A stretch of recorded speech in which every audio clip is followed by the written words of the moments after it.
నమస్తే నా తెలంగాణ ప్రజలారా, నేను మీ తెలంగాణ రాజుబాయిని. సో మళ్ళీ మీరు అనుకున్నట్టే మంచి పాట పట్టుకొచ్చినా, కానీ అందరూ చూస్తుర్రు కానీ సబ్స్క్రైబ్ చేస్తలేరు. మా ఛానల్ని కొంచెం పట్టించుకోరి. ప్రజా న్యూస్ అబ్బా, ఇది ప్రజల కోసమే చేస్తున్నాం కదా. అరే మేము ఆస్తులు అడుగుతలేము, 6 గ్యారెంటీల కోసమే మా యుద్ధం. ఏ ప్రభుత్వాన్నైనా మేము నిలదీసే మీ తెలంగాణ రాజుబాయికి కొంచెం లైకులు కొట్టుర్రి, షేర్లు కొట్టుర్రి, కామెంట్లు పెట్టురబ్బా ప్లీజ్. సో వార్తలలోకి వెళ్తే ఒకసారి మనం వార్త చదువుకుందాం ఫస్ట్, తర్వాత పాట పాడుకుందాం. పాట అయితే పక్కా అబ్బా. ఇదే జోస్తో పనిచేయండి. ఢిల్లీలో కార్గే, రాహుల్ గాంధీ, కేసీ వేణుగోపాల్తో రేవంత్ రెడ్డి, బట్టి విక్రమార్క, మహేష్ కుమార్ గౌడ్, మంత్రులు, ఇతర నేతలు. సీఎం మంత్రులకు అధిష్టానం అభినందన. అబ్బో, ఇదే జోస్తో పనిచేయండి. ఏం చేసిరని వీళ్ళు, ఏం చేసిరని చెప్పి రాహుల్ సార్ చెప్పాలి. 2.5 ఏళ్ళుగా వీళ్ళు ఏం చేసిరని చెప్పి ఇదే జోస్తో పని చేయమంటుర్రు. ఏం చేసిరు తెలిసిన సార్ వీళ్ళు? మరి ఆడికొచ్చి మరి ఇందులో ఏం చెప్తారో మాకైతే అర్థమైతే లేదు. ఆడికొచ్చి ఏం చెప్తారు? సబ్ అచ్చా హమ్ కేసీఆర్కు నోటీస్ దాలే, హరీష్ రావుకు నోటీస్ దాలే, కేటీఆర్కు నోటీస్ దాలే, ఇవి చెప్పుంటారు అంతే మీ దగ్గర. కానీ జరిగిన వాస్తవాలు వేరే ఉన్నాయి.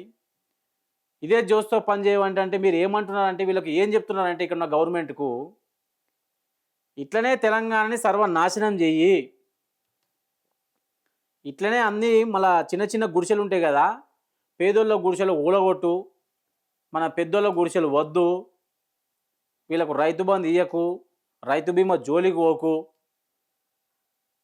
రైతు ఎండిపోవాలి, రైతు రాజ్యం ఎండిపోవాలి, తెలంగాణ మొత్తం మునిగిపోవాలి. అట్లనే ఉంది మరి. ఇక వాస్తవం కదా. వాళ్ళు ఏం చేసిరని చెప్పి ఇదే జోస్తో పనిచేయండి. సీఎం మంత్రులకు అధిష్టానం అభినందన. దేనికయ్యా అభినందన నాకు అర్థం కాదు. ఇల్లు కూల్చినందుక, రైతులకు ఎండబెట్టినందుక అభినందన? కరీంనగర్ ఫలితం గురించి మాట్లాడిన కాంగ్రెస్ అగ్రనేతలు. ఈ కరీంనగర్ గురించి మీరే చెప్పుకోవాలి. గత అసెంబ్లీలో ఎన్నికల్లో 10,000 కంటే ఎక్కువ ఓట్లతో తేడా ఓడిపోయిన చోట ఇన్ఛార్జీలను మార్చాలని సూచన. అబ్బో, గివి మాట్లాడింది వీళ్ళు. అరే ఇక్కడ రైతు వస్తుండ్రా నాయన, ఉద్యోగాలు లేక పిల్లలు వస్తుండ్రా నాయన, గురుకులాల్లో మొత్తము పురుగుల అన్నం అవుతుంది, ఎక్కడ చూసినా ఆత్మహత్యలు జరుగుతున్నాయి. గిదాని గురించి చెప్పాలా కానీ నువ్వు ఢిల్లీకి పోయి కేసీఆర్కు నోటీసులు ఇచ్చినా, కేసీఆర్కు ప్రశ్నలు వేసినా గడగడ వణికిండు. ఇవి చెప్పుకున్నట్టున్నారు. రాహుల్ గాంధీ అక్కడ పోయిన తర్వాత బహుత్ అచ్చా కరే ఠీకే ఐసా కవరా అన్నట్టున్నాడు అంతే. ఏం లేదు, అంత డొల్లా ఇక్కడ. పేదోళ్ళ ఇల్లు కూల్స్తున్నాడు అయ్యా రాహుల్ అయ్యా. మీకు ఎట్లా చెప్పాలి? హిందీలో చెప్పాలన్నా నాకు అర్థం కాదు, తెలుగులో చెప్పాలన్నా. మాకేమో హిందీ సక్క రాదే, కనీసం ఒక ఫోన్ అన్న చేసి చెప్దామంటే. పోయిన మంత్రులేమో హమ్ సబ్ అచ్చా కరే సబ్ ఠీకే అన్నట్టున్నారు. ఈయన బహుత్ అచ్చా హోగా ఐసా కవరా అన్నట్టున్నాడు కథం. తెలంగాణ గోసవాడి ఏడుస్తుంది ఒక పక్క. పోనీ అక్కడైనా కనీసం వాస్తవం చెప్పిర్రా? 6 గ్యారెంటీలు దియా, ఏ గ్యారెంటీ ఓగయా అని చెప్పిర్రా? ఉన్నది ఉన్నట్టు చెప్పుకోవడంలో కూడా మీకు అయితలేదు. వాస్తవంగా ఒప్పుకోవాలి. ఇది తెలంగాణ రాజుబాయి ఇలా మాట్లాడుతున్నా అంటే ఉటికినే కాదు, మీరు ఇచ్చే 6 గ్యారెంటీల కోసమే కొట్లాడుతున్నాం తప్ప మీ ఆస్తులు మాకు అవసరమే లేదు. మీరే కాదు, తెలంగాణ ప్రజల్ని హామీల కోసం బాధపెట్టే ఏ ప్రభుత్వాన్నైనా మేము వ్యతిరేకిస్తాం. ఇది వాస్తవం. రేపో ఎల్లుండో బీఆర్ఎస్ ప్రభుత్వం వచ్చినా నేను ఇదే పనిలో ఉంటా.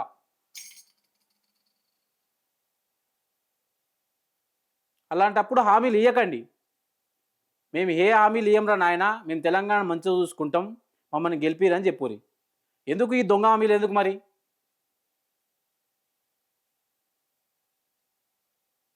ఏమి ఇచ్చినావు? ఖాళీ ఫ్రీ బస్ ఒకటి ఇచ్చినాం, సన్న బో పెడుతున్నాం, కథం. ఎక్కడ పోయినా ఇదే, మేము ఫ్రీ బస్ ఇచ్చినాం కదా, ఫ్రీ బస్ ఇచ్చినాం కదా.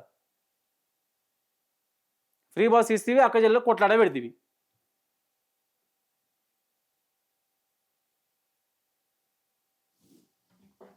సింగరేణి టెండర్ల వ్యవహారంపై ఆరా.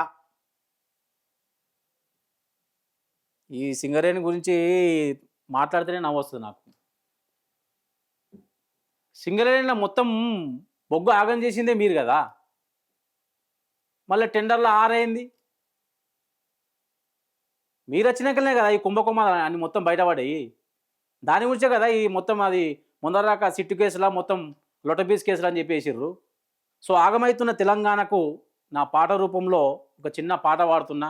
దోస్తులు దయచేసి నాకు సపోర్ట్ చేయండి. చూసే ప్రజలను కూడా ఏమడుతున్నా అబ్బా, నేను మీ ఆశలు అడుగుతలేను, నన్ను కొంచెం సపోర్ట్ చేయర్రా నాయన. వీడియో మొత్తం ఎండు వరకు చూడురి, పాట చూడురి. నేనేమైనా తప్పు మాట్లాడుతున్నానా? పాట పాడితే కూడా కేసులా? కింత ఘోరమా, కింత అరాచకమా? అయ్యా రేవంత్ అయ్యా, మేము ఒక్కటే మాట్లాడుకుంటున్నాం. మా రైతులకు సెల్ ఫోనే చక్కగా పట్టుకోనికి రాదు. నువ్వు యాప్ల ఎరువులు అంటున్నావు కదా. రైతుల గోసలు, విద్యార్థుల గోసలు, 6 గ్యారంటీల కోసమే నీ పాట పాడుతున్నా తప్ప ఎవరిని తీసేయాలని కాదు. గవర్నమెంట్ కూడా అర్థం చేసుకొని ఆ 6 గ్యారంటీలు ఈ 3 ఏళ్ళలో అమలు చేస్తే చాలా మంచిది. నేను కూడా పాటలు పాడడం తగ్గించేస్తా. సో పాట పాడుకునే ముందు ఒకసారి ఢిల్లీకి గులాము ఆంధ్రాకి సలాము, ఢిల్లీకి గులాము ఆంధ్రాకి సలాము, అన్నం పెట్టే తెలంగాణకి పెట్టుస్తున్నాము. ఢిల్లీకి గులాము ఆంధ్రాకి సలాము, అన్నం పెట్టే రైతన్నకు పెట్టుస్తున్నాము. తెలంగాణలోని మూటలు నువ్వు ఢిల్లీకి పంపించుడు, ఈ తెలంగాణ నీళ్ళన్నీ ఆంధ్రకు మళ్లించుడు. ఢిల్లీకి గులాము ఆంధ్రాకు సలాము, అన్నం పెట్టే రైతన్నకు పెట్టుస్తున్నాము. పెద్దోళ్ళ ఇండ్లు మాఫీ, పేదోళ్ళ ఇండ్లు కూల్చి మీ ఫ్యూచర్ సిటీ కాడా బీనామీ వార్తలేంది. ఢిల్లీకి గులాము ఆంధ్రాకి సలాము, అన్నం పెట్టే రైతన్నకు పెట్టుస్తున్నాము. రైతు బీమా దిక్కే లేదు, రైతు బంధు మింగినారు. కూలీ పని చేసే రైతు యాపు నెట్ట గెలుకుతాడు. ఆడబిడ్డ పెళ్లి చేసి అత్తారింటికి పంపినాము. మనుమడు పుట్టిండు గాని తులం సోనయ్య ఆడవాయే. చల్ ఢిల్లీకి గులాము ఆంధ్రాకి సలాము, అన్నం పెట్టే రైతన్నకు పెట్టుస్తున్నాము. అయ్యా ఓ ముఖ్యమంత్రి గారు, మళ్ళీ చెప్తున్నాం, డబ్బా ఫోన్ పట్టుకున్న మేము రైతులం. నంబరే మాకు కరెక్ట్ కలపనికి రాదు. యాపుల ఎరువులు తెచ్చుకోమంటివి. తెలంగాణ ముఖ్యమంత్రి కాదు, యావత్ తెలంగాణ ప్రభుత్వానికే ఎద్దు ఏడ్చిన వ్యవసాయం, రైతు ఏడ్చిన రాజ్యం ఎప్పుడు బాగుపడదయ్యా, ఎప్పుడు బాగుపడదు. మీరు ఇట్లాంటి పనులు చేస్తే నేను ఇట్లాంటి పాటలు పాడాలనిపిస్తుంది. సో దయచేసి గవర్నమెంట్ అర్థం చేసుకోండి. 6 గ్యారంటీలు మా ప్రజలకు ఇచ్చేయండి. Thank you so much.